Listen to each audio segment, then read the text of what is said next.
This is Live in the Lounge, and I'm Scott Brooks. Joining us is Melissa, as she will be giving us an insight of what you can expect here at the Red Door Gallery.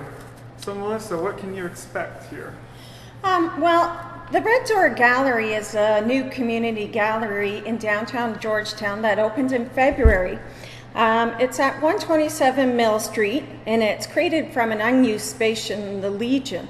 It is a collection of people that were involved in the making of this gallery. It was a Trillium grant. It's also the Halton Hills Cultural Roundtable and the Downtown BIA. They've all been involved in helping this community gallery become a space of art and culture in downtown Georgetown.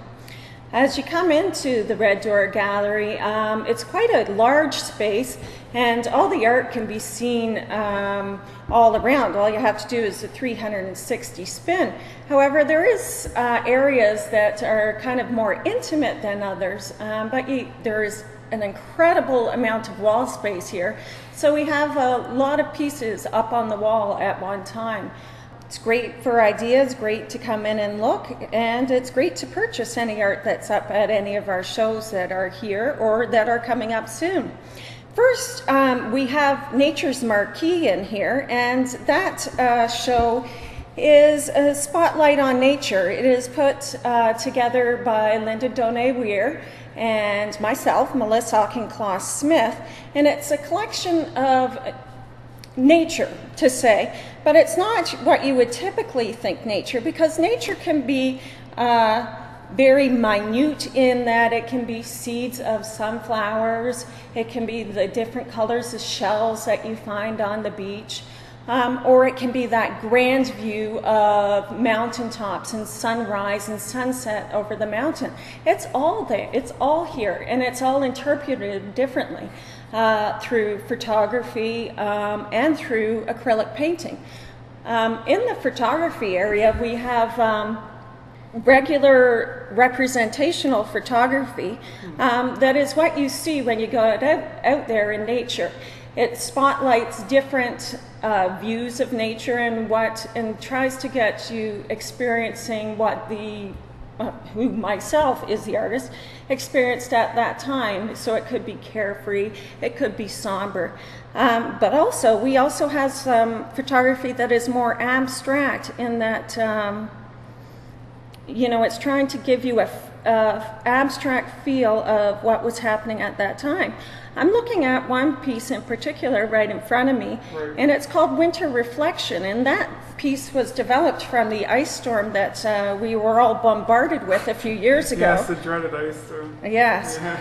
So I didn't want to capture all the tree limbs that were down and kind of messy, and I didn't want to capture that, but I wanted to capture the movement and the sound that we all heard from everything cracking and ice cracking and just everything just a mess. So wow, it's a very abstract representation of that, and that piece is actually printed on brushed aluminum, which kind of gives even more of an abstract feel to that. And then we have acrylic paintings by Linda, and Linda very much loves the birch trees, which are very much Canadian. Yes. And she has a variety of different birches here and very grand views of nature. I also do paintings. My paintings tend to be more abstractly nature in that I'm a photographer as well, so I don't want to represent my painting like I would a photograph, because I do that. So I go completely the other way, yeah, and make it completely abstract. So there's lots to see, lots of different colors, lots of different techniques here. So again, whether you're an artist who is looking for ideas, whether you're a person who wants to see nature differently and how the artist might capture that and look at the world a little differently, or whether you're an art buyer, there's lots here. Yes, because isn't that right? You can actually buy the art that's on display here as well. Yes, you can. And we have hours for the Red Door Gallery, where the artist is in residence, or some other people sometimes sit the show, but typically it's the artist. The summer hours for the Red Door are Thursday and Friday, 12 to 5, Saturday from 9 to 5. However, we also have after this show, which starts, let me just check this date, June 11th, which is Thursday, June 11th, we have a show called Timeless Landscapes, and it's from a painter called Gordon Mitchell. Gordon Mitchell's tagline is quintessentially Canadian, and I can't tell you how accurate that is, a description of looking at Gordon Mitchell's art on his card here advertising his show. It reminds me very much of scenes from Muskoka, Georgian Bay, Algonquin, so very much Canadian, what we would say north. However, some people in the Yukon might laugh at us, but that's okay. Yeah, I was there once. I actually visited on a vacation back in 2009, and it's a very nice landscape up there. It is very beautiful, the landscape, and I'd love to see any artists who have art that is developed from that northern landscape. I know there are some native artists, and that's usually what I think of when I think of art from up north. But I'd like to see actually some what other local artists might do, how they would depict that. That would be something interesting for the art gallery to maybe look into having. Yeah.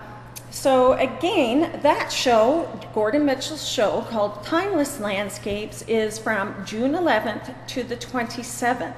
And it's Thursday and Friday, 12 to 5, and Saturday, 9 to 5 at 127 Mill Street, which is located in the same building as the Legion.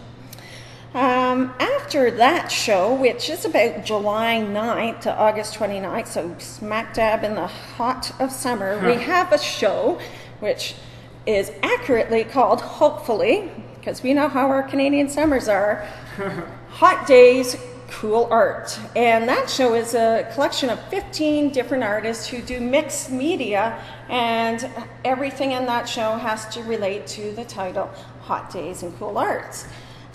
Which is kind of an interesting thing. It's interesting to see for me, and I don't know about you, Scott, how different artists depict different titles, how we all see the world differently. Right. Which kind of gets me into the subject of why should we buy original art? Because we go out there and we see art that is more, what would you say, affordable, but it's kind of the same, that you go out there, and not to say that that isn't useful, right. Okay? That might be what you can get. So the problem is like trying to get people into buying local original art instead of going online and buying art. Per se. Yeah, for me it involves a collection of 5 different points that they're kind of all related, and I kind of have stories that are personal to me and why I bought original art, and not to say that I always have. I kind of have always bought original art, however, it hasn't always been big. When I was younger, I would buy the art cards that the artists would put out because that's what I could do, and I would frame those and put them in my bathroom, and it would, or wherever, and it would still relate to me because art is a powerful form of expression, not only for the artists that create it, but also for those that own it. There's very much in a personal expression of the buyer when you buy art, because you have to love something. There has to be something that drew you to that art. A connection of some sort. Exactly, a connection that you make to a piece of art. And the story I have for that is one of my last shows, I was up in another gallery, and hopefully I can say what gallery it was. It was at the Ultimil Gallery, which is just north of here.